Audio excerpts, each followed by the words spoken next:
अभ्यास और विवेचन।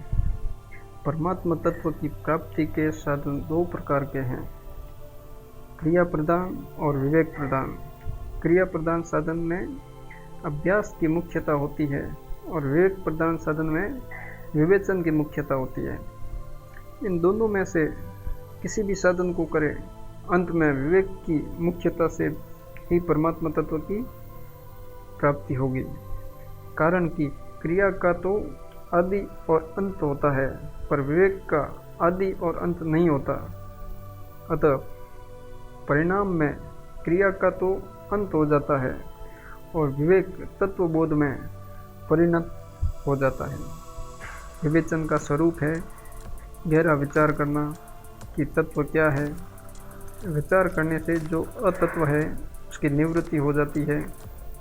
अतत्व की निवृत्ति होने पर तत्व ज्यों का त्यों शेष रह जाता है, अनुभव में आ जाता है। अतः विवेचन परमात्मा तत्व की प्राप्ति का मुख्य साधन है।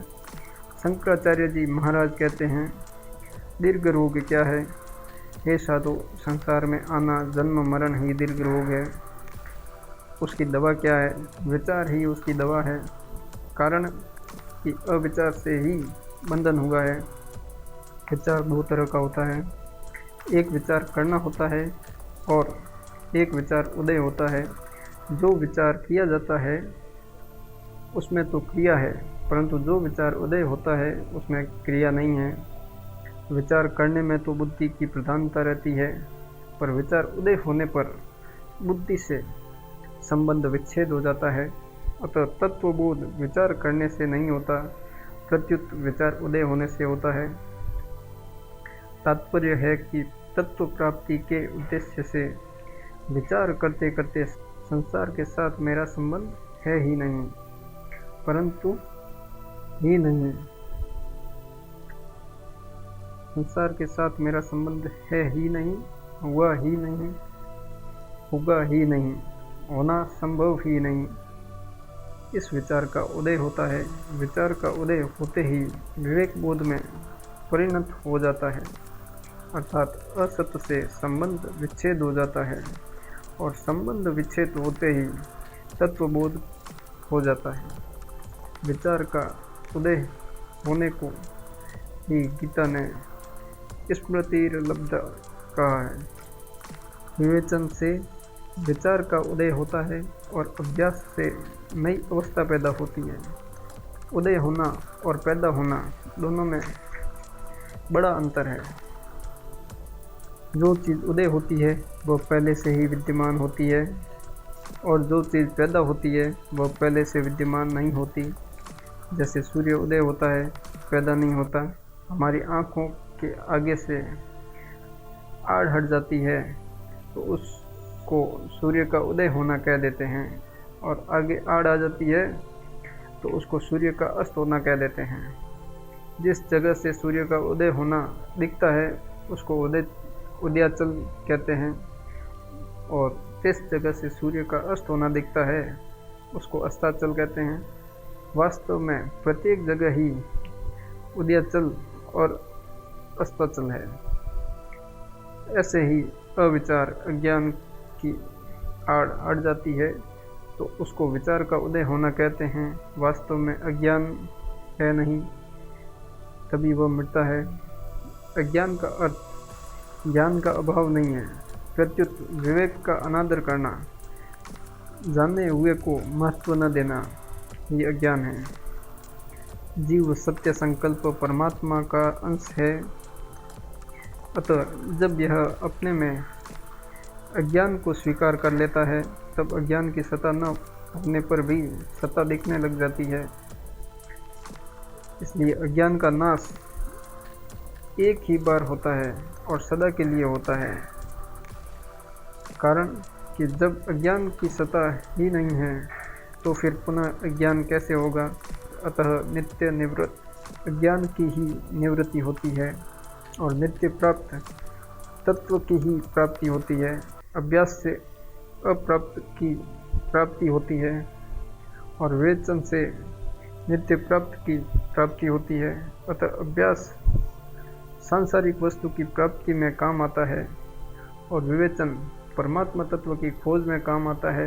यद्यपि विवेचन के बिना अभ्यास नहीं होता, तथापि केवल विवेचन से सांसारिक वस्तु की प्राप्ति नहीं होती। जैसे तबला बजाना सीखते हैं तो पहले उसका विवेचन करते हैं, बोल सीखते हैं, फिर उसका अभ्यास करते हैं। केवल विवेचन करने से मनुष्य बोल तो सीख जाता है पर तबला नहीं बजा सकता, परंतु केवल विवेचन करने से मनुष्य परमात्मा तत्व को प्राप्त कर सकता है। अभ्यास से नींद आती है और विवेचन से नींद उड़ जाती है, कारण कि जितना अधिक समय करते हैं उतनी ही थकावट आती है, और विवेचन से जितना गहरा उतरते हैं उतनी ही थकावट दूर होती है तथा बुद्धि में स्वच्छता आती है। अभ्यास से एक नई अवस्था का निर्माण होता है और विवेचन से अवस्थातीत तत्व का अनुभव होता है। परमात्मा तत्व नित्य प्राप्त है, अतः उसकी खोज नित्य प्राप्ति होती है, निर्माण अप्राप्त की प्राप्ति नहीं। परमात्मा तत्व की खोज के लिए जब साधक विवेचन करता है तब उसका विवेक विकसित होकर तत्वबोध में परिणत हो जाता है, परंतु जब वह केवल सीखने के लिए विवेचन करता है तब वह अत्यधिक मोह में आबद्ध हो जाता है। कारण कि सीखना बुद्धि का संग्रह परिग्रह है। यह सिद्धांत है कि संग्रही को दबाता, पराधीन बनाता है, उसकी फजीती करता है, और त्यागी को स्वतंत्र बनाता है, उसकी इज्जत बढ़ाता है। जैसे धन का संग्रह करने वाले धन के कारण अपने को बड़ा मानता है, तो वास्तव में धन ही बड़ा हुआ है, वह खुद तो छोटा ही हुआ। वह अपने को धन का मालिक मानता है पर वास्तव में उसका गुलाम हो जाता है, तो यह उसकी फजीती ही हुई ना। तात्पर्य है कि संग्रह में जड़ की मुख्यता होती है और त्याग में चेतन की मुख्यता होती है। अतः संग्रह करने से स्वयं दब जाता है तथा जड़ता आ जाती है, और अनुभव से संग्रह दब जाता है तथा चेतनता आ जाती है। संग्रह कितने ही क्यों न हो, सीमित ही होता है, पर त्याग सदा असीम होता है। सीमित वस्तु से सीमित संसार की प्राप्ति होती है और असीम वस्तु से असीम परमात्मा तत्व की प्राप्ति होती है। अतः साधक को परमात्मा तत्व की खोज अनुभव के लिए विवेचन करना चाहिए। बुद्धि के संग्रह के लिए अर्थात सीखने के लिए। इसलिए संतों ने कहा है, जिन खोजा तिन पाइया, गहरे पानी पेट, मैं बोरी डूबन डरी, रही किनारे बैठ।